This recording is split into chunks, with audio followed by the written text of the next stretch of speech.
தோழர் நல்லகண்ணு அவர்களுக்கு நடந்த அந்த இறுதி மரியாதை அப்படின்றது ரொம்ப கண்கலங்க வைத்ததாக அமைகிறது சார். நம்ம அடிக்கடி நம்ம போன்ல பேசுவோம், எப்படி வந்து பாசிசம் இது பிரவுன் தான், நீங்க கருப்பு சிவப்பு அப்படின்னு சொல்றாரு. ரைட்டு. அதுல வந்து தோழர் நல்லகண்ணு அவர்களுக்கு அஞ்சலி செலுத்தின நிகழ்வும் ஓபிஎஸ் இணைந்த நிகழ்வுக்கும் நடுவுல ஒரு சின்ன ஒரு லைன் வந்து கனெக்ஷன் இருக்கு. என்னடா சம்பந்தம் இல்லாம ஒரு மூத்த போராளியை கொண்டு வந்து ஓ பன்னீர்செல்வத்தோட இணைக்கிறானே அப்படின்னு யாரும் நினைக்க வேண்டாம். அதற்கு பின்னால் இருக்கக்கூடிய அரசியல்ல ஒரு இளையோடும் தத்துவம் என்ன பார்க்க முடியுது சார். இப்போ தோழர் நல்லகண்ணு அவர்களுக்கு நேற்று அரசு மரியாதை, முந்தின நாள் நைட்டே சிஎம் வந்து பார்த்துட்டு போயிட்டாரு. அது போக அரசு மரியாதை நடத்தும் போது அந்த காவல்துறை சார்பாக ஒருவர் வந்து மலர் வளைய வச்சுட்டு துப்பாக்கி குண்டுகள் முழங்க அந்த காவல்துறையினுடைய பேண்டு முழங்க நிகழ்வு நடக்கும். ஆனா முந்தின நாள் நைட்டே வந்துட்டு போன முதலமைச்சர் மறுநாள் காலையில மறுபடியும் வர்றாரு சார். அவர் வரும்போது எழுச்சி தமிழர் திரும்ப அங்க இருக்கிறாரு, ஆசிரியர் வீரமணி அவர்கள் அங்க இருக்கிறாரு, வைகோ அவர்கள் அங்க இருக்கிறாரு, டி ராஜா இருக்கிறாரு, அதே போல திரு மு வீரபாண்டியன் சிபிஐயினுடைய மாநில செயலாளர் அவர் இருக்கிறாரு. மலர் வளையத்தை சிஎம் வச்ச உடனே அங்க உற்சாக மிகுதியில தோழர்கள் வந்து வீர வணக்கம் செவ்வணக்கம் முழக்கங்கள் ஆரம்பிக்கிறாங்க. சிஎம்மும் அவங்க சொல்ல சொல்ல திரும்ப சொன்னவர் 2 வரி சொன்னவர் நிறுத்து அப்படின்னு கை காட்டினாரு. கை காட்டின உடனே நம்ம யோசிக்கிற அந்த கேப்ல அவர் முழக்கத்தை ஓபன் பண்ண ஆரம்பிச்சுட்டாரு சார். அது வந்து பாக்குறதுக்கே வந்து டக்குன்னு ஒரு நிமிஷம் வந்து ஒரு கூஸ்பம்ப் மொமெண்டா இருந்தது. ஆனா அதுக்கு பின்னாடி இருக்கக்கூடிய நம்ம நிறைய நாள் போன்ல நம்ம பேசியிருக்கோம் சார், இந்த பாசிச சூழல் வந்து குடும்ப உறவுகள் வரைக்கும் எப்படி வந்து சிதைவுக்கு உள்ளாக்குது அப்படின்றத நம்ம அடிக்கடி நம்ம பேசுவது உண்டு. அதோட பொருத்தி பார்க்கும்போது குடும்ப உறவுகளுக்குள்ளேயே ஒரு மாமா மச்சான், கணவன் மனைவி, அண்ணன் தம்பி இந்த மாதிரி இருக்கிறவங்களுக்கு மத்தியிலே ஒரு பெரிய பிளவை இந்த பாசிச சூழல் உருவாக்கி இருக்கிற நேரத்துல அரசியல் உறவுக்கு மத்தியில ஒரு குடும்ப சூழலை உருவாக்கி வைத்திருப்பது அப்படின்றது வந்து ரொம்ப ஆச்சரியமா இருக்கு. பலரும் கூட சமூக வலைதளங்கள்ல இதை பத்தி நான் எழுதின போது கமெண்ட்ஸ்ல வந்து என்ன வைக்கிறாங்க அப்படின்னா, இவ்வளவு பேசுற நல்லகண்ணுவை தோக்கடிச்சது யாரு அப்படின்னு சொல்லிட்டு ஒரு சிலர் கேட்கிறாங்க. அந்த ஆச்சரியங்கள் எல்லாம் ஒரு பக்கம் இருக்கிறது. இதுக்கு ஆக்சுவலா 6 வருஷம் முன்னாடி இதே கேள்வியை நம்ம நண்பர் ஃபெலிக்ஸ் இன்பவழி வந்து நல்லகண்ணு தோழர்கிட்ட கேட்கிறாரு. பெரியாரை பத்தி ரஜினிகாந்த் பேசினதை வச்சு நல்லகண்ணு தோழர்கிட்ட கேட்கும்போது நல்லகண்ணு தோழர் ரொம்ப விரிவா எடுத்துரைக்கிறாரு. பெரியார் வரலாறு ஒரு 3 நிமிஷத்துல அடி துவம்சம் பண்ணிட்டாரு, சூப்பரா சொல்லியிருந்தாரு சார். பெரியாரை பேசுறதுக்கு யாருக்கு தகுதி இல்லைன்னு. அப்ப வந்து ஃபெலிக்ஸ் என்ன கேள்வி கேட்கிறாரு, என்னன்னா திராவிட இயக்கத்துக்கும் உங்களுக்கும் இடையில பல கருத்து மாறுபாடுகள் இருந்தது, இருக்கு, இப்பவும் இருக்கு. அப்படி இருந்தும் நீங்க பெரியார் இவ்வளவு உயர்த்தி பேசுறீங்களே அப்படின்னா, அந்த வேற்றுமைகள் எல்லாம் ஒரு பக்கம் இருக்கட்டும், ஆனா சமுதாயத்துக்கு நாம் ஆற்றுகின்ற தொண்டு என்று வரும்போது அதுல வந்து நாம பேதங்களை பார்க்க கூடாது, இந்த சமுதாயம் எந்த அளவுக்கு பயனடைந்திருக்கிறது அப்படின்றத தான் நம்ம பார்க்கணும் அப்படின்னு அவர் ஒரு கருத்தை முன்வைத்திருந்தார். ஆக அவரே அதை தள்ளி வைத்து விட்டுதான் இந்த கூட்டணி, இந்த முக்கியத்துவம் இது எல்லாத்தையும் மனதில் வைத்து அதை பேசியிருந்தார். அந்த ஒரு ஜெஸ்டர் வந்து ரொம்ப ரொம்ப முக்கியமான ஜெஸ்டர்னு நான் பாக்குறேன் சார். இன்னொரு நண்பர் கேட்கறதும் முக்கியமானது, அதாவது சிஎம் எப்படி கரெக்ட் டைமுக்கு வந்தாரு அப்படின்னு கேட்பாங்களே, அது ஏதோ சதி செய்யத்தான் வந்தாரு, அவருக்கு தெரிஞ்சிருக்குது அப்படின்னு சொல்லுவாங்களே அப்படின்னு கேட்கிறாரு. நீங்க இப்ப சொன்னீங்கல்ல அரசியல் உறவுக்கு நடுவுல குடும்ப உறவு அப்படின்னு, பாசிஸ்டுகள் எப்படி எல்லா உறவுகளையும் சிதைக்கிறார்கள் அப்படின்னு சொன்னீங்கல்ல, அந்த அதுக்கு ஆல்டர்னேட்டா தான் பல விஷயங்கள்ல கருத்து வேறுபாடு இருந்தாலும் அவர்களையும் வந்து நீங்க அரவணைச்சு உங்க பக்கத்துல வைக்கணும். அந்த பாசிஸ்டுகளை வலுப்படுத்தும் விதமாக யாரையுமே விட்டு வைக்காம நம்ம பக்கத்துல கொண்டு வரணும் அப்படிங்கிற முயற்சியில தான் இன்னைக்கு மாபெரும் வெற்றியை ஸ்டாலின் அடைந்திருக்கிறார் அப்படின்னு சொல்லலாம். அதனாலதான் அதை பத்தி தான் பேசணும்னு நினைச்சேன். காலையில 9:15 அவர் வந்து ப்ரோக்ராம் வச்சிருக்காரு கோவை போறதாக. அதனால அதுக்கும் முன்னாலேயே அறிவாலயம் வந்து இவரை திமுக சேர்த்துட்டு போவாரு அப்படின்னு காலையில டைம்ஸ் ஆஃப் இந்தியா ஹெட்லைனை பார்க்கும்போது தெரிஞ்சது. டைம்ஸ் ஆஃப் இந்தியா ஹெட்லைன் தான் முதல்ல அடிச்சது, ஜெயலலிதாவால் தேர்ந்தெடுக்கப்பட்டவர், எடப்பாடியால் புறக்கணிக்கப்பட்டவர், இன்றைக்கு திமுக சேர்கிறார் அப்படின்னு அடிச்சிருந்தாங்க. இன்றைக்குன்னு அடிக்கிறாங்களே, 1ஆம் தேதி தானே பிஎம் வராரு, அதனால நாளைக்கு தானே சேரணும் அப்படின்னு நினைச்சு ஒரு கால்குலேஷன்ல இருந்தோம். அதுக்குள்ள இன்னைக்கே வந்துட்டாரு, இன்னைக்கே செய்தி வருது அப்படின்னு பார்த்தா அதுவும் வந்து ஒரு பிஎம் வரும்போது நம்ம செய்திகள் எதுவும் பெருசா டிஸ்டர்ப் பண்ண வேண்டாம் அப்படின்னு ஒரு மனநிலையில கூட இன்று அதை செய்திருக்கலாம். ரொம்ப ரொம்ப வேலை செய்யறாரு, சின்ன சின்ன விஷயங்களை கூட வேலை செய்கிறார் அப்படின்னு தான் பார்க்க வேண்டியதாக இருக்குது. எம்எல்ஏ பதவியையும் ராஜினாமா செய்தார்னு சொல்றாங்க, இப்போ செய்திகள்ல சொல்றாங்க. ஓபிஎஸ் வந்து அதிமுக திமுக எதிர்ப்பையே தன்னுடைய உயிர் மூச்சாக கொண்ட இயக்கம் அதிமுக. அதனால அங்க இருக்கக்கூடியவங்க யாரும் திமுக பக்கம் வர முடியாது. முன்னால வந்தவங்க எல்லாம் ஓகே, இப்ப நிலைமை வேற, வரவே முடியாது. அப்படி வந்தார்கள் என்றால் அது அரசியல் தற்கொலை அப்படின்னு எல்லாம் சில அரசியல் விமர்சகர்கள் சொல்லிட்டு இருந்தாங்க. நீங்க எப்படி பாக்குறீங்க? அத தற்கொலையா? அது பன்னீர்செல்வம் மேல இல்ல சார், அதையும் சேர்த்து பேசணும்னு நினைக்கிறேன் சார். பன்னீர்செல்வம் மேல வந்து அவர் வந்து சேர்ந்தா அது வந்து அவருக்கு தற்கொலை முடிவாக இருக்கும், திமுகவுக்கே அது ஆபத்தாக இருக்கும். அவர் அமித்ஷா சொல்லித்தான் வருகிறார் அப்படின்னு அப்படி இல்ல அப்படின்னு உங்களால சொல்ல முடியுமா அப்படின்ற மாதிரி பல வகையான கேள்விகள் கேட்கப்பட்டது. ஆனா இவ்வளவையும் யோசித்த பிறகு இந்த முடிவை எடுத்திருப்பது அப்படின்றது வந்து ரொம்ப முக்கியமானதுன்னு நினைக்கிறேன் சார். எதற்காக நாம் இருக்கிறோம் அப்படின்றத வந்து பொசிஷன் பண்றது, தான் ஏன் இந்த முடிவை எடுக்கிறேன் அப்படின்றத மக்களுக்கு வெளிப்படுத்துறது ரொம்ப முக்கியமானது. பன்னீர்செல்வம் இன்னைக்கு முடிச்சுட்டு அறிவாலயத்துல வந்து, ஏன்னா பன்னீர்செல்வம் உள்ள போன உடனே முதல் கொஸ்டின், இப்ப தங்க தமிழ் செல்வனுக்கு என்ன பதில் சொல்லும் திமுக அப்படின்னு ஆரம்பிப்பாங்க.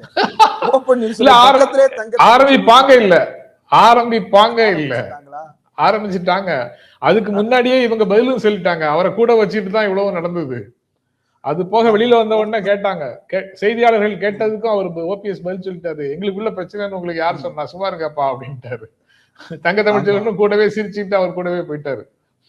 கரெக்ட். அவர் வந்து ரொம்ப தெளிவா இன்றைக்கு இருக்கின்ற சூழல்ல அனைவரையும் அரவணைத்து செல்லுகின்ற தலைவராக, குறிப்பாக பெண்களுக்கும் இளைஞர்களுக்கும் ஒரு நல்ல ஆட்சியை கொடுக்கின்ற தலைவராக முதலமைச்சர் ஸ்டாலின் இருக்கிறார். அது தொடர வேண்டும். அப்ப எது தொடரக்கூடாது அப்படின்றத வந்து இன்னைக்கு அவர் உடைச்சு ஓப்பனா சொல்லனாலும் வருங்காலங்களில் அவர் சொல்ல கடமைப்பட்டிருக்கிறார். அவர் அதை சொல்லுவார் என்றே நம்புகிறேன். அப்போ இந்த இடம் வந்து ரொம்ப முக்கியமானது சார். நம்ம எதை முன்வைக்கிறோம், எந்த நலனை முன்னிறுத்தி நாம் இதை சேருகிறோம், அது ரொம்ப சிம்பிளா சொல்லலாம். எனக்கு வந்து பொதுச் செயலாளர் பதவி கொடுக்கல, அதனால அந்த கட்சி ஒழியணும் அப்படின்னு அவங்களால பேச முடியும். ஏன்னா இன்னைக்கு ஆட்சியில் பங்கு அப்படின்னு ஒரு சிலர் சொல்லும் போது எங்க கட்சியை வளர்ப்பதற்காக எங்களுக்கு அதிகாரத்தில் பங்குதாருங்கலாம் கேட்கிறாங்க. அப்போ பன்னீர்செல்வம் எதை முன்னிறுத்துகிறார் அப்படின்றதையும் வந்து பார்க்கும்போதுதான் பரவாயில்ல. ஏன்னா பன்னீர்செல்வம் மேல வந்து கடந்த காலத்திலே வந்து திமுக காரர்களுக்கு வந்து ஒரு எப்படின்னா, கலைஞர் மறைந்துட்டாரு, சட்டப்பேரவையில இவர் பன்னீர்செல்வம் பேசுறாரு, பேசும்போது அவர் ஓபன் பண்ணும் போதே எங்க அப்பா கலைஞருடைய தீவிர பக்தர், அவர் பெட்டியில எப்பவுமே பராசக்தி மனோகரா கதைகள் இருக்கும் அப்படின்றத அவரு பன்னீர்செல்வம் வந்து சட்டப்பேரவையிலே அவர் பதிவு பண்ணியிருக்கிறாரு. அந்த பன்னீர்செல்வம்ன்ற பேருக்கும் திராவிட இயக்கத்துக்குமே ஒரு தொடர்பு இருக்கு. அதனால அவர் கொள்கை குன்றாக இருக்கிறாரா அப்படின்றதெல்லாம் ரெண்டாவது. ஆனா எல்லாருக்குள்ளேயும் ஏதோ ஒரு பேக்ரவுண்டு இருந்து கொண்டேதான் இருக்கிறது. இன்றைக்கு அது பாசிசத்தை எதிர்க்கின்ற வகையில ஒன்று சேர்ந்திருப்பது, அல்லது ஒன்றிய அதே எதேச்சதிகாரத்தை எதிர்க்கின்ற வகையில ஒன்று சேர்கிறார்கள் அப்படின்றது திருமாவளவன் அவர்கள்ட்ட கூட கேட்டாங்க சார், போன வாரம் கேட்டாங்க, ஓபிஎஸ் வந்தா என்ன சொல்லுவீங்க அப்படின்னு. அப்ப எழுச்சி தமிழர் ஒரு பதில் சொன்னாரு, பன்னீர்செல்வம் வருவதில் எனக்கு எந்த ஆட்சேபனையும் இல்லை, அவர் கூட்டணிக்கு வந்தால் நானும் வரவேற்கிறேன் அப்படின்றத அவர் ரொம்ப தெளிவா பேசியிருந்தாரு. இப்ப கூட்டணி இல்லை, அவர் கட்சியிலேயே வந்து சேர்ந்திருக்கிறார் அப்படின்னு பார்க்கிறோம். இந்த இணக்கமான சூழல் இருக்குல்ல சார், வந்தா என்ன பண்ணுவீங்கன்ற கேள்வியை திருமாட்ட வைக்கிறதுக்கு பின்னாடி ஒரு பெரிய அரசியல் கணக்கு இருக்கிறது. அது திரும்ப வந்து ராமதாஸுக்கு என்ன சொன்னாரோ அதே போல பன்னீர்செல்வத்துக்கும் சொல்லணும்ன்ற ஒரு எதிர்பார்ப்போடு அந்த கேள்வி அங்க முன்வைக்கப்படுகிறது. ஆனா அவர் அதை எப்படி கையாண்டார் அப்படின்றதையும் பார்க்க வேண்டியிருக்கு. அப்ப திமுக எடுக்கின்ற முடிவு என்று மட்டும் இல்லாமல் அந்த கூட்டணி எல்லாருக்குள்ளேயுமே வந்து ஒரு ஒரு ஒரு நல்ல வேவ்லென்த் ஒன்ன பார்க்க முடியுது சார். அந்த வேவ்லென்த் வந்து not just for election strategy, அது வந்து ஒரு நீண்ட கால நோக்கில் கருத்து பரிமாறி முரண்களை பேசி தீர்த்து எல்லாவற்றையும் சரி செய்து இந்த பாசத்தை வீழ்த்துவதுதான் நம்முடைய ஒற்றை இலக்கு அப்படின்றத வெளிப்படுத்துறதா பாக்குறேன் சார். நீங்க எப்படி பாக்குறீங்க? ஏன்னா பன்னீர்செல்வத்தை பத்தி என்ன சொல்றாங்க அப்படின்னா, அவர் ஒரு தனி நபர், அவருக்கு எந்த செல்வாக்கும் கிடையாது, அவரை சேர்த்ததால் எந்த பயனும் இல்லை அப்படின்ற மாதிரி கருத்துக்கள் முன்வைக்கப்படுது. நீங்க எப்படி பாக்குறீங்க சார்? அவர் ஒரு தனிநபர், எந்த செல்வாக்கும் கிடையாது, அவருக்காக யாரும் ஆதரவாக எந்த ஓட்டம் போட மாட்டாங்க அப்படின்னு எல்லாம் சொல்றது உண்மையாக இருந்தால், இன்றைக்கு ஏன் அந்த ஜெலுசில் பார்ட்டிஸ் எல்லாருக்கும் வந்து அவ்வளவு கோபம் வருது, கடுமையான கோபம் வருது? துரோகி, செய்யக்கூடாத ஒரு வேலையை செஞ்சுட்டாரு, போயும் திமுக போய் சேரலாமா, இப்படி இப்படி தொடங்கி எல்லா விதமான திட்டையும் திட்டிட்டு இருக்கிறாங்க அவரை. அவர் தான் ஒண்ணும் இல்லாத ஆள் தானே, ஆதரவே இல்லாத ஆள் தானே, அவர் திமுக சேர்ந்தாருன்னா பிஜேபியில சேர்ந்தாருன்னா உங்களுக்கு என்ன அப்படின்னு விட்டுற வேண்டியது தானே. ஏன் வந்து எங்க கட்சியில சேர்க்க மாட்டோம், ஆனா எங்க கூட்டணிக்குள்ள வரணும் அப்படின்னு ஒரு சுற்றி வளைச்சு அந்த ஆதரவை பெறுவதற்கு முயற்சியில இருந்தீங்க. அவரு எங்க கூட்டணிக்கும் வேண்டாம், அனாவசியமா அவரை கூப்பிடாதீங்க அப்படின்னு கூட்டணிக்காரங்களை கண்ட்ரோல் பண்றீங்களா நீங்க? அல்லது நேத்து வரைக்கும் கூப்பிட்டீங்க, உங்க கூட்டணிக்கு வர கூப்பிட்டவர் அவர் இல்ல, இன்னொருத்தர் தான், இன்னொருத்தர் கூப்பிட்டாரு, இவர் வரல. ஆனா இப்ப எதிர்கட்சிக்கு போய் சேர்ந்த உடனே திட்டுறீங்களா? சோ மெசேஜ் வந்து சுவர்ல தெளிவாக எழுதப்பட்டிருக்கிறது. 2026 தேர்தல்ல என்ன முடிவு அப்படிங்கிறது கிட்டத்தட்ட தெளிவாக எழுதப்பட்டிருக்கிறது. இவங்க இனி ஒரே வழிதான், அந்த தனியாக சுத்தி சுத்தி மாட்டுக்கு புல்லு கொடுத்துட்டு இருக்கிறவங்களை கொண்டு வந்து இங்க கூட்டணிக்குள்ள சேர்க்க வேண்டியதுதான். அதுதான் ஒரே வழியாக பார்ப்பாங்க. அப்படி வச்சாலும் இனிமே வந்து சேர்த்தாலும் அது ஒண்ணும் கதைக்காக போறது இல்ல. அதனால டெல்லியில இருந்து வரக்கூடியவர்கள் இனி வேற என்ன உக்திகளை கொண்டு வராங்கன்னு பார்க்கணும். அதுலயும் தான் சொல்லிட்டாரு, உங்களெல்லாம் சேர்க்க சொல்றோம், சேர்க்க மாட்டேங்கிறாரு, அப்புறம் எப்படி ஜெயிக்கும், திமுக கூட்டணி இன்டாக்டா இருக்கு, இங்க வந்து எல்லாரும் பிரிஞ்சு இருக்கிறாங்க, இந்த தடவையும் திமுக தான் ஜெயிக்கும்னு அமித்ஷாவே என்கிட்ட சொன்னாருன்னு வேற ஓபிஎஸ் சொல்லியிருந்தாரு.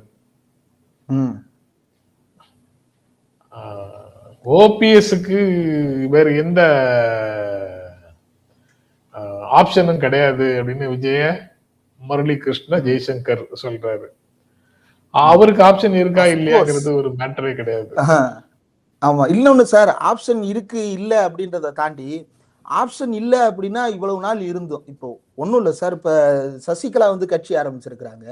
சசிகலா வந்து சசிகலா தான் முதல்ல ஓ பன்னீர்செல்வத்தை பத்தி பிரஸ் மீட்ல ஓ பன்னீர்செல்வமும் மு.க. ஸ்டாலினும் ஒருவரை ஒருவர் பார்த்து கொண்டும் பேசிக்கொண்டும் சிரித்து கொண்டும் இருந்தார்கள். பொறுமைக்கும் ஒரு எல்லை உண்டு அப்படின்றத ஓபிஎஸ்க்கு தான் சொன்னாங்க. ஆனா இன்னைக்கு அந்த சசிகலா முந்தா நேத்து மேடையில பேசும்போது பன்னீர்செல்வம் இருந்த வரைக்கும் நல்லா தான் இருந்தாரு, இந்த துரோகிகள் தான் பன்னீர்செல்வத்தையே கெடுத்துட்டானுங்க, ஏன்ட்ட வந்து பன்னீர்செல்வத்தை பத்தி தப்பு தப்பா சொல்லிட்டாங்கன்னு சொல்லி ஓ பன்னீர்செல்வத்தை சாஃப்ட் கார்னர்ல வச்சுதான் சசிகலா வந்து செயல்பட்டார். சமுதாய ரீதியாகவும் நம்ம பார்க்கும்போது ஓ பன்னீர்செல்வத்துக்கு சசிகலாவோட போகும்போது அது சாதி ரீதியான கன்சாலிடேஷனா அந்த பக்கம் அவர்களுக்கு பயன்படலாம் என்று அவர்கள் கருதி அந்த முடிவை எடுக்கலாம். அப்போ ஆப்ஷன்ஸ் எல்லாம் க்ளோஸ்ன்றதை தாண்டி சசிகலான்ற ஆப்ஷன் ரொம்ப ரீசெண்டா ஓபன் ஆகியிருக்கிறது. அதை தாண்டி அவரு தனியா போட்டியிடுறதோ அல்லது மற்ற முயற்சிகளில் ஈடுபடுறதோ அல்லது வெளியில இருந்து தோக்கடிப்பேன்னு சொல்றதோ அந்த மாதிரியான முயற்சிகளை செஞ்சிருக்கலாம். ஆனா திமுகவில் வந்து தன்னை சேர்த்துக் கொள்வது அப்படின்றது, தான் ஒரு 3 முறை முதலமைச்சர், தான் ஒரு பொதுச் செயலாளருக்கு இணையான பதவியில் இருந்தவர், தன்னால் இதற்கு மேல் வேறு ஒரு கட்சியில் போய் பயணிக்க முடியாது, தன்னை நம்பி ஒரு பெரிய கூட்டத்தையே நான் போஸ்டிங் போட்டு சேர்த்துட்டேனே, இனிமேல் என்ன பண்றதுன்னு பெரிய தயக்கங்கள் எல்லாம் இருக்கு.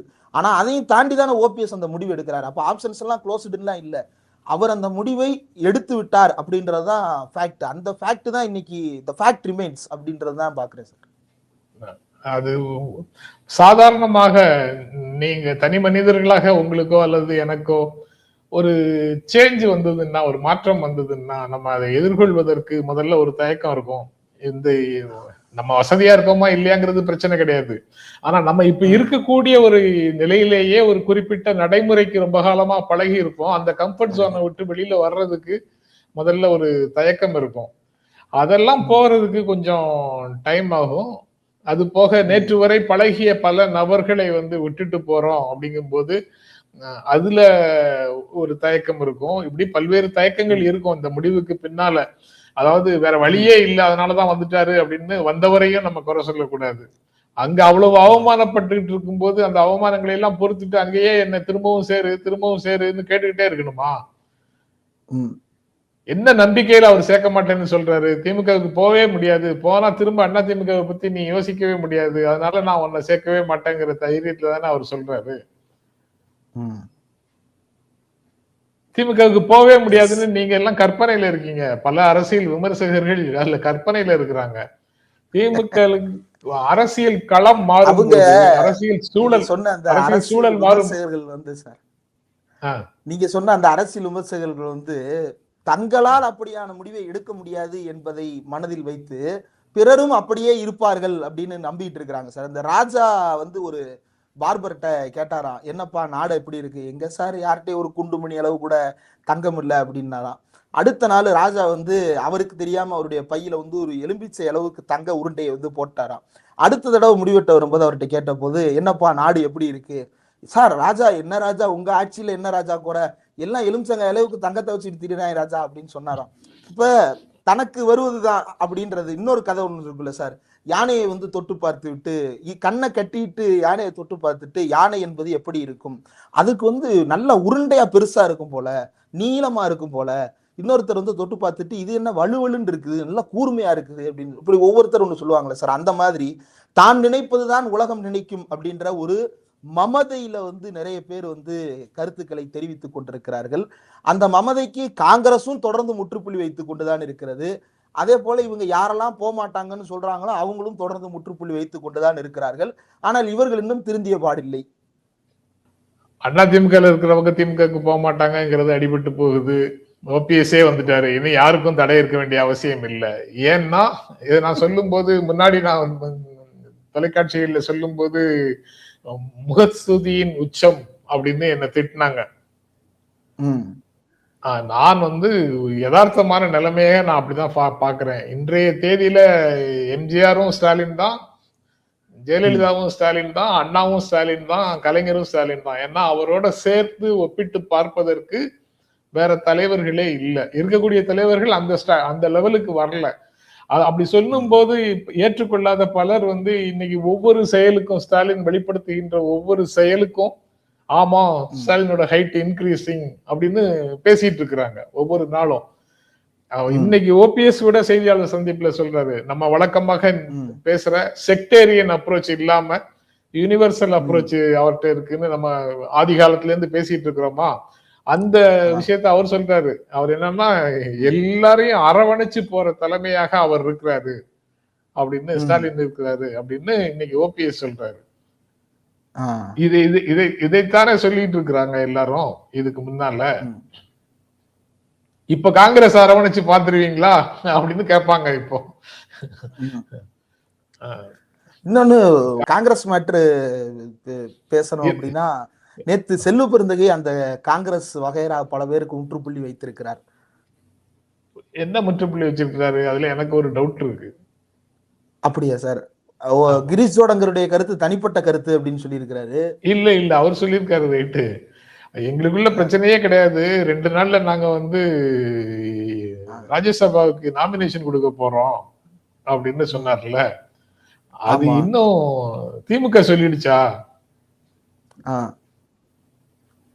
இவர் சொல்லும் போது ஓங்கி அடிக்கிறாரு காங்கிரஸ அப்படின்னு நமக்கு அந்த காங்கிரஸ் கூட்டணியில தான் இருக்குங்கிறதுக்கான அனைத்து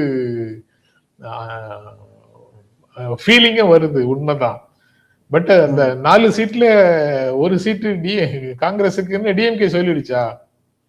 இல்ல, அதிகாரப்பூர்வ அறிவிப்பு எதுவும் வரல. முதல்ல அதை வந்து செல்வ பெருந்தகை தான் அந்த ஜஸ்டிஃபை பண்ற வேகத்துல இத வெளியில விட்டாரா இல்ல என்னங்கிறது தெரியல. வேண்டுமென்றே கோபத்துல வெளியே சொல்ற மாதிரி ஸ்ட்ராட்டஜிக்கலா அதை வெளியில சொல்லிட்டாராங்கிறது தெரியல. ஆனா கவனம் தேவை, காங்கிரஸுக்கு ஒரு கவனம் தேவை சார். ஏன்னா அப்படியே நிறைய விஷயங்கள் நடக்கிறத அவங்க பார்க்க தவறுறாங்களோன்னு தோணுது சார். ஓ பன்னீர்செல்வம் நேற்று வரைக்கும் கடுமையாக விமர்சிக்கப்பட்டவர் தான். ஆனா இன்றைக்கு அவர் வந்து ஒரு முடிவை எடுக்கும் போது அந்த முடிவு எப்படிப்பட்ட முடிவு அப்படின்றத பொறுத்து ஓ பன்னீர்செல்வத்துக்கு ஒரு ஆதரவும் வந்து கிடைக்கிறத பார்க்க முடியுது. அதே போல மற்ற தலைவர்களும் கூட, பிற மாநிலத்தை சேர்ந்த தலைவர்களும் கூட முதலமைச்சர் ஸ்டாலினை பற்றி பேசும்போது தெரிவிக்கிற கருத்தை வந்து காங்கிரஸ் வந்து பார்க்க தவறினால் அது வந்து காங்கிரஸுக்கு வந்து ரொம்ப பெரிய இழப்பை கொண்டு வந்துதான் சேர்க்கும் அப்படின்னு நான் நினைக்கிறேன் சார். ரொம்ப சாதாரணமா அவங்க என்ன சொல்றாங்கன்னா, தமிழ்நாட்டுல காங்கிரஸுக்கு வந்து ஒரு வரவேற்பு இருக்கு, குறிப்பா ராகுல் காந்திக்கு தமிழ்நாட்டுல எவ்வளவு பெரிய ஆதரவு இருக்கிறது அப்படின்னு அவங்க சொல்றாங்க. தமிழ்நாட்டுல ராகுல் காந்திக்கான ஆதரவை உருவாக்கியது காங்கிரஸா அல்லது காங்கிரஸ் அல்லாத பிற இயக்கங்களா அப்படின்னா காங்கிரஸ் அல்லாத பிற இயக்கங்கள் தான். அகில இந்திய காங்கிரஸ் யார் பிரதமர் என்று சொல்வதற்கு முன்னால் பிரதமர் ராகுல் காந்தி என்று அந்த பில்டப் வச்சது மு.க.ஸ்டாலின். அதே போல எந்த இடத்துக்கு போனாலும் நாடாளுமன்றத்தை பத்தி பேச வந்தாலும் ராகுல் காந்தியினுடைய செயல்பாடுகளை முக்கியத்துவப்படுத்தி பேசுவது திமுக மற்றும் திமுக கூட்டணியில் இருக்கக்கூடிய கட்சிகள் தான். ரொம்ப ஒரு பெர்ஃபெக்டான எக்ஸாம்பிள் சொல்லணும்னா 2021 சட்டப்பேரவை தேர்தலில் கோவை தெற்கு வானதி சீனிவாசன் இப்போது எம்எல்ஏவாக இருக்கிறார். அந்த தொகுதி பெரிய ஸ்டார் கேண்டிடேட் தொகுதி. ஒரு பக்கம் கமலஹாசன், இன்னொரு பக்கம் வானதி சீனிவாசன், இன்னொரு பக்கம் காங்கிரஸ்ல மயூரா ஜெயக்குமார் நிற்கிறாரு. பிரச்சாரத்திற்காக திமுகவை ஆதரிக்கக்கூடிய அத்தனை பேரும் பாயிண்ட்ல வந்து கூடி நிற்கிறாங்க. ஆனா திரு மயூரா ஜெயக்குமார் அவர்கள் அந்த நேரத்துல களத்துக்கு வரல. அப்போ தந்தை பெரியார் திராவிடர் கழகத்தினுடைய தலைவர், மூத்த செயற்பாட்டாளர், திராவிட இயக்கத்தினுடைய நீண்ட மரபின் ஒரு பகுதியாக இருக்கக்கூடிய கோவை ராமகிருஷ்ணன் அவர்கள் காங்கிரஸ் கொடியை எடுத்து கொண்டு போய் தெரு தெருவாக பிரச்சாரம் செய்தார். மயூரா ஜெயக்குமார் வர்றாரு வரலன்றதை பத்தி எங்களுக்கு கவலை இல்லை, இந்த கூட்டணி ஜெயிக்கணும் அப்படின்ற ஒரே காரணத்திற்காக தேர்தல் அரசியலில் பங்கு கொள்ளாத ஒரு கூட்டணி, காங்கிரஸை எதிர்த்தே பழகி ஈழ விடுதலை போராட்டம் வரைக்கும் காங்கிரஸை நேரடியாக எதிர்நிலைப்பாட்டில் வைத்து கடும் விமர்சனங்களுக்கு ஆளாக்கி கொண்டிருந்த ஒரு தலைவர் அன்றைக்கு காங்கிரஸ் கொடியை எடுத்து கொண்டு போய் அவர் பிரச்சாரம் செய்கிறார் அப்படின்னா அவருக்கு இருந்த வேகம் அன்றைக்கு இருந்த காங்கிரஸ் தோழர்களுக்கு இருந்ததா அப்படின்னா அந்த நேரத்துல அப்படி கிடைக்கல. அப்போ இது வந்து ஒரு கூட்டு உழைப்பினுடைய பலன் அப்படின்றத வந்து அவங்க புரிஞ்சுக்கிடணும் அப்படின்னு நினைக்கிறேன் சார்.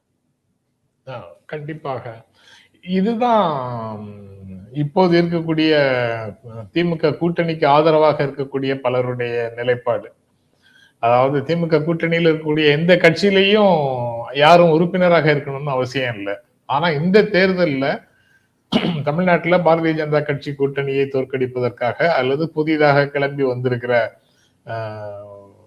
வேறு விதமான ஒரு பண்பாட்டை கொண்டிருக்கக்கூடிய கட்சியை தோற்கடிப்பதற்காக எல்லாரும் திமுக கூட்டணியை ஆதரிப்பது அப்படிங்கிற முடிவை எடுத்திருக்கிறது வந்து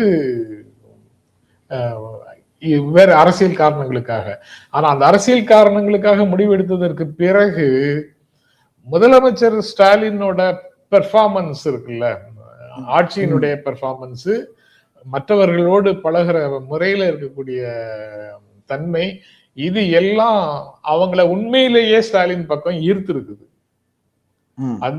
அந்த வீச்சை வந்து ரொம்ப உணர்ந்ததுனாலதான் ஓபிஎஸ் வந்து எதிர் முகாமுக்கு வர்றாரு. அங்கேயே பக்கத்துல மேனேஜ் பண்ணி ஒரு கட்சியை ஆரம்பிச்சு அப்படியே உட்கார்ந்து இருக்கிறதா இருந்தா உட்கார்ந்து இருக்கலாம். மேல இருந்து ஒன்றிய அரசிடம் இருந்து கிடைக்க வேண்டிய ஆதரவு ஒரு வேளை கிடைக்கலாம். அந்த மாதிரி எதுவும் இருக்கு. அந்த மாதிரி எதுவும் செய்யணும்னா செய்யலாம். ஆனா எதிர் முகாமுக்கு வர்றது அப்படிங்கிறது வந்து முழுக்க முழுக்க ஸ்டாலினுடைய செல்வாக்கு பெருகி இருக்கிறது. அதிமுகவினுடைய ஓட் பேங்க் வந்து ஸ்டாலினுக்கு ஆதரவாக மாறி இருக்குதுங்கிறத ஃபீல் பண்ணதுக்கு அப்புறம் தான் லீடர்ஸ் வந்து அதை ஃபாலோ பண்ணி வர ஆரம்பிக்கிறாங்க.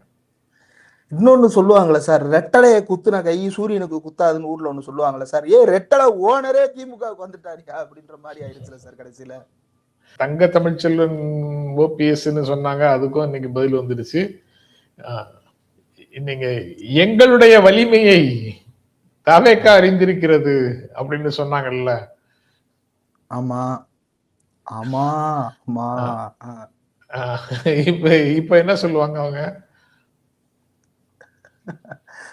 தாவேக்கா எதை அறிந்திருக்கிறதோ இல்லையோ, இவர்கள் தாவேக்காவை பற்றியும் இந்திய அரசியல் சூழலை பற்றியும் எவ்வளவு புரிஞ்சு வச்சிருக்கிறாங்கன்றத நம்ம புரிஞ்சுக்கிறதுக்கு இது ஒரு வாய்ப்புன்னு நினைக்கிறேன்.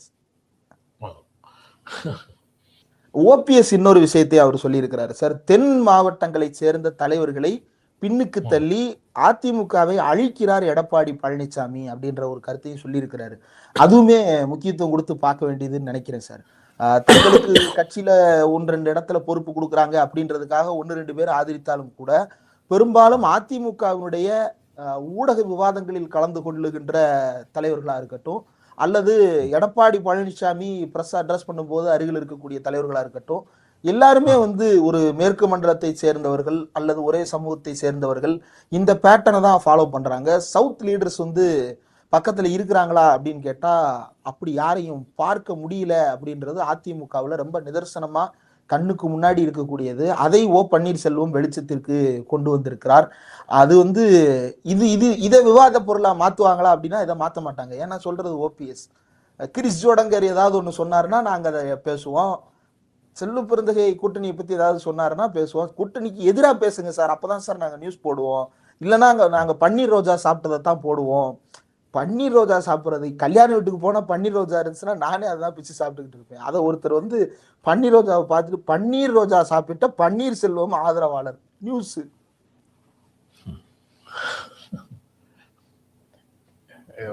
ஓபிஎஸ் கடந்த காலத்துல விமர்சித்து பேசினவங்க இப்ப இனிமேல் பாராட்டி பேசுவார்கள் அப்படின்னு தங்களுடைய உணர்ச்சிகளை கொட்டி கருத்து சொல்றாங்க. கடந்த காலத்துல எதுக்காக பேசினாங்க? ஒன்றிய அரசு அல்லது பாரதிய ஜனதா கட்சியோட அவங்களுக்கு இருந்த தொடர்பு காரணமாக தன்னுடைய சொந்த கட்சி விவகாரங்களை பாரதிய ஜனதா கட்சி தலையிடுவதற்கு அனுமதித்ததன் காரணமாக பேசினாங்க. இப்போ என்ன பிரச்சனை? அப்படிப்பட்ட ஒருவர் இனி அப்படி நடந்து கொள்ள மாட்டார் அப்படிங்கிற நினைப்போட ஒருவர் வந்து கட்சியில சேர்த்திருக்கிறாரு. அந்த கட்சிக்குள்ள இவர் இருக்காரு. அங்க இருந்துட்டு இந்த கட்சிக்குள்ள நடக்கிறத போய் டெல்லிக்கு சொல்லக்கூடிய ஆளாக அவர் இருக்க போறது இல்லை. கடந்த கால அரசியல் அனைத்தையும் அப்படியே விட்டு விடுங்கள். இன்று முதல் நான் திமுக தலைவருக்கு தொண்டனாக, திமுகவுக்கு தொண்டனாக வந்து சேர்ந்திருக்கிறேன் அப்படின்னு அவர் சொல்றாரு. அந்த ஸ்டேட்மெண்ட்டை ஏத்துக்கிட்டு திமுக சேர்த்துக்கிறாங்க. இப்போ பாரதிய ஜனதா கட்சியையும் அண்ணா திமுகவையும் தோற்கடிப்பதற்கான ஒரு அணியில தன்னை வந்து ஐக்கியப்படுத்திக் கொள்கிறார். அவ்வளவுதான். இதுல வாஷிங் மிஷினுக்கு எங்க இருக்கு இடம்? அவருடைய சட்ட ரீதியான பிரச்சனைகளை திமுக ஏதாவது தடுக்க முடியுமா? தடுக்குதா? அவர் மேல இருக்கக்கூடிய வழக்குகளை அவர் தான் சந்திக்கிறாரு. திமுக வந்து கிளீன் சீட்டு கொடுத்ததா? வேற ஒரு பொலிட்டிக்கல் பர்பஸுக்காக அவரை உள்ளுக்குள்ள சேர்க்கிறாங்க. அவர் இனிமேல் ஒழுங்கா இருக்கேன்னு சொல்றவரை மதிச்சு பண்றாங்க.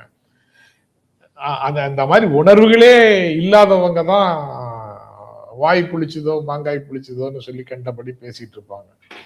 பன்னீர்செல்வத்தை இப்ப நீங்க ஆதரிப்பீங்களா அப்படின்னு கேட்டா ஆமாம், ஆதரிப்போம். இன்றைக்கு யார் எதை பேசினாலும் அவங்களுடைய பர்பஸ் என்ன, அவங்களுடைய நோக்கம் என்ன, இந்தியர்களுக்கு இன்றைக்கு இருக்க வேண்டிய ஒரு பொது நோக்கம் அல்லது பொது இலக்குன்னு ஒண்ணு இருக்கு சார். அந்த இலக்கை ஏற்றுக்கொண்ட யாராக இருந்தாலும் அவர்களை நம் பக்கத்தில் சேர்த்து கொள்வது, அவர்களை ஆதரிப்பது, அவர்களுக்காக பேசுவது அப்படின்றத வந்து எந்தவித தயக்கமும் இல்லாம நாம உடைக்கணும்னு நினைக்கிறேன் சார். ஏன்னா ஒரு பக்கம் கேஸை போட்டு மிரட்டி அடிபணிய வைத்து ஒரு இந்த அரவிந்த் கெஜ்ரிவாலை பார்த்தோமே, டெல்லியில வந்து அவருடைய அதிகாரத்தை பறிப்பதற்காக சில பத்திரிகையாளர்களுடைய வார்த்தைகளில் சொல்வதானால் பஞ்சமா பாதகங்கள், அந்த பஞ்சமா பாதகங்களையும் எந்த விதமான அருவருப்பும் இல்லாமல் சர்வசாதாரணமாக செய்து கொண்டிருக்கின்ற ஒரு சூழல்ல, அவர்களை எப்படியாவது விரட்டி அடிக்க வேண்டும்ன்ற ஒரு சூழல்ல, மக்களுக்கு நல்லாட்சி கிடைக்க வேண்டும், பாசிச சூழலை அகற்ற வேண்டும், இந்தியாவை காக்க வேண்டும் என்கின்ற ஒரு நோக்கத்தில் நானும் இணைந்து கொள்ளுகிறேன் அப்படின்னு ஒருத்தர் வர்றாரு அப்படின்னா அவர் புனிதராகி விட்டாரா இல்லையா என்பது கேள்வியே அல்ல. அவர் இந்த பொது நோக்கத்திற்காக தன்னை இணைத்துக் கொண்டார். அந்த நோக்கத்திற்காக அவரை ஆதரிப்பேனா என்றால் பெர்சனலா இந்திரகுமார் ஆகிய நான் ஆதரிப்பேன். அதுல எந்த தயக்கமும் கிடையாது. தேர்தல் என்று வந்துவிட்டால் தந்தை பெரியாராக இருந்தாலும் அவருடைய தேர்தல் நேரத்தின் முடிவுகள் என்பது அன்றைக்கு தமிழ்நாட்டு சூழலுக்கு எது சரி என்று பட்டதோ அந்த முடிவை அவர் எடுத்திருக்கிறார். யாராக இருந்தாலும் அந்த முடிவை எடுப்பதற்கு ஏதோ பத்திரிகையாளர் யாருமே ஓட்டு போட போகாதது மாதிரியும், அரசியல் விமர்சகர் யாருமே ஓட்டு போட போகாதது மாதிரியும், அவங்களுக்குன்னு எந்த விதமான பர்சனலான எந்த விதமான அப்ளிகேஷன்ஸும் இல்லாத மாதிரியும் ஒரு புனிதமான ஒரு தோற்றத்துல அவங்க பிளாக்கு இவங்க ஒயிட்டு நான் நடுவுல கிரே அப்படின்னு சொல்லிட்டு நிக்கிறது வந்து அயோக்கியத்தனம், மோசடி. இந்த மோசடி தான் இந்த பாசிஸ்டுகளை இன்றைக்கு அதிகாரத்திற்கு வந்து உட்கார வைத்திருக்கிறது. அவர்களை கடந்த காலத்தில் ஆதரித்தும் பேசிக் கொண்டிருந்தது. அப்போ இதையெல்லாம் அம்பலப்படுத்தி பிளாக் அண்ட் ஒயிட்டா ஒன்று இருக்குன்னா ஆமா அது பிளாக் அண்ட் ஒயிட்டா நான் இந்த பக்கம் நிக்கிறேன்னா இந்த பக்கம் தான் நிற்பேன், அதை நான் ஆதரிக்கிறது என்னுடைய கடமை, அது என்னுடைய இந்திய குடிமகனாகிய பொறுப்பு அப்படின்னு நான் நினைக்கிறேன். அதை நம்ம பண்றோம் அப்படின்றதுல வந்து தயக்கமே தேவையில்லை சார். இதுல வந்து இப்படி போன வாரம் வரைக்கும் திட்டிக்கிட்டு இருந்தே இன்னைக்கு நீ மாறிடுவியா அப்படின்னா ஆமா அவர் பொது நோக்கத்துக்காக இணைகிறார், அந்த பொது நோக்கத்திற்காக அவர் உழைக்கிறார் என்றால் அந்த உழைப்பிற்கு நானும் ஒரு உறுதுணையாக இருப்பேன் அப்படின்றதுல நமக்கு தயக்கமே தேவையில்லை சார். தேவையில்லை. இந்த நண்பருடைய கமெண்டோட நிறைவு செய்யலாம்னு நினைக்கிறேன். சித்தாந்தத்தின் பெயர்ல அனைவரும் ஓரணியில திரட்டுவோம், வெல்வோம், ஒன்றாக வெல்வோம், 200 படைப்போம் வரலாறு, ஸ்டாலின் தொடரட்டும், தமிழ்நாடு வெல்லட்டும்னு இன்றைய முழக்கங்கள் எல்லாவற்றையும் சேர்த்து ஒரு கமெண்டாக போட்டிருக்கிறாரு. அவர் மட்டுமா, எடப்பாடி பழனிசாமியே இததான் சொல்லிட்டு இருக்கிறாரு ஒவ்வொரு மேடையா போய். என்ன சொல்றாரு? திட்டங்களை பூரா அவர் தான் பட்டியல் போடுறாரு சார். எந்த கூட்டத்துக்கு போனாலும் திமுக என்னென்ன செஞ்சிருக்கு உங்களுக்கு தெரியுமா, நான் வாசிக்கிறேன், உங்களுக்கு தெரியுதா பாருங்க அப்படின்னு சொல்லிட்டு திமுகவினுடைய திட்டங்கள். அதாவது இப்ப திமுக காரங்க யாராவது கூப்பிட்டு நீங்க 5 ஆண்டுகளில் முன்வைத்த முழக்கங்கள்னு கேட்டா அவங்களுக்கு ஒரு 4-5 ஞாபகம் இருக்கலாம், அல்லது 10 ஞாபகம் இருக்கலாம். சொல்லி நீங்க முடிச்சிருங்க. மொத்த பட்டியல் வேணும் அப்படின்னா அதை எங்க அண்ணன் எடப்பாடி வைத்திருக்கிறார். அவர் போய் ஊர் ஊரா பிரச்சாரம் பண்ணிட்டு இருக்கிறாரு.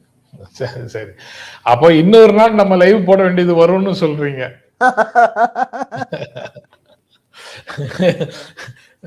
ரொம்ப நன்றி இந்திரகுமார். நன்றி சார். பார்ப்போம். நன்றி, வணக்கம். Thank you sir.